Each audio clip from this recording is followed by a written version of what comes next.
Hi, Awesomes.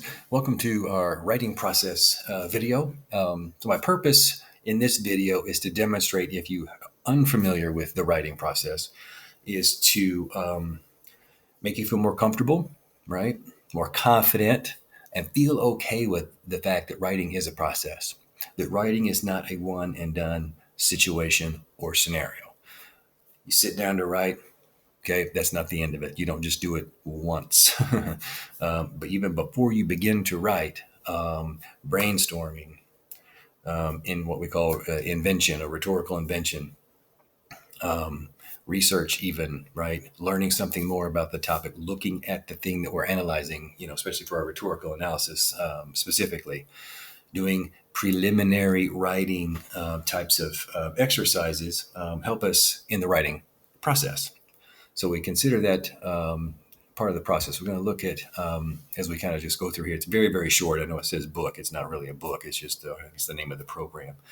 So in brainstorming, we can kind of start off with coming up with ideas of our own if we know the topic that we're talking about. So for example, in our rhetorical analysis, if we were to sit down, let's say with an actual pencil, right, and paper, and we have our article that we're about to rhetorically analyze, we could sit there and write, context. What is the context? We start to write things out. What do we think is going on there? Ethos. Where do I find ethos? Is the author credible?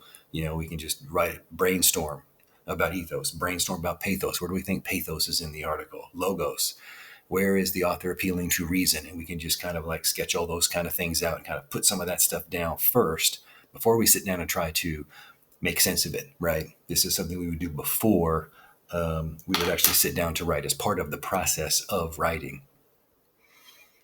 Then we get into the actual drafting. Kind of once you have you don't necessarily have to sketch it out necessarily on a piece of paper. I always generally do. Sometimes I do an outline, kind of sketch. Okay, I know I need to start here with an introduction. I want to kind of talk about this in my introduction, since that's what this paper is for. I need to find out what the argument type is, which we're going to talk about here in a couple of weeks. I need to find out kind of what's the context. Why did this thing need to be written to begin with? Where did I find ethos, pathos, logos? What is what's going on? What's the rhetorical situation? What's the part of my rhetorical analysis?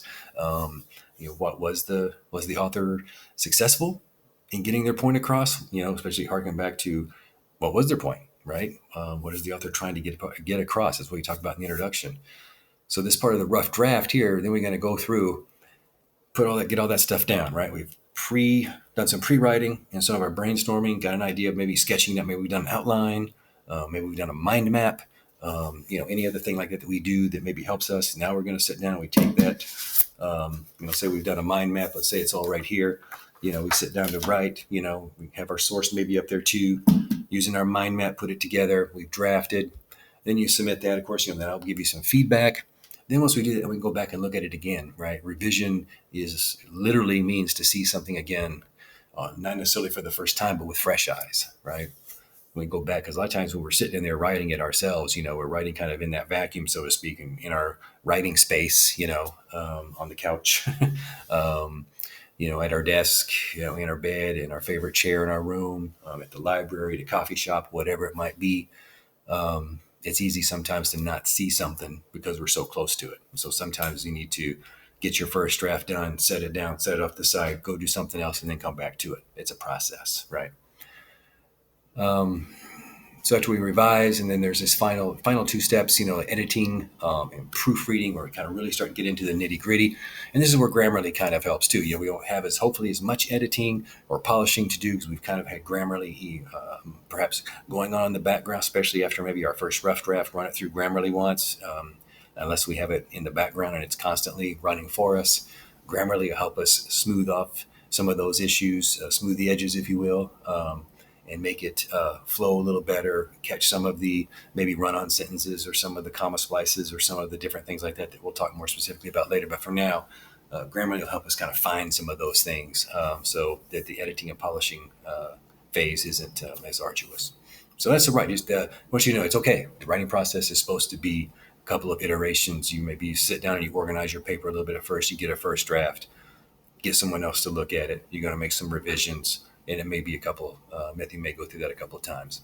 But writing is a process, and it's okay. All right. So I'll talk to you guys soon. Bye now.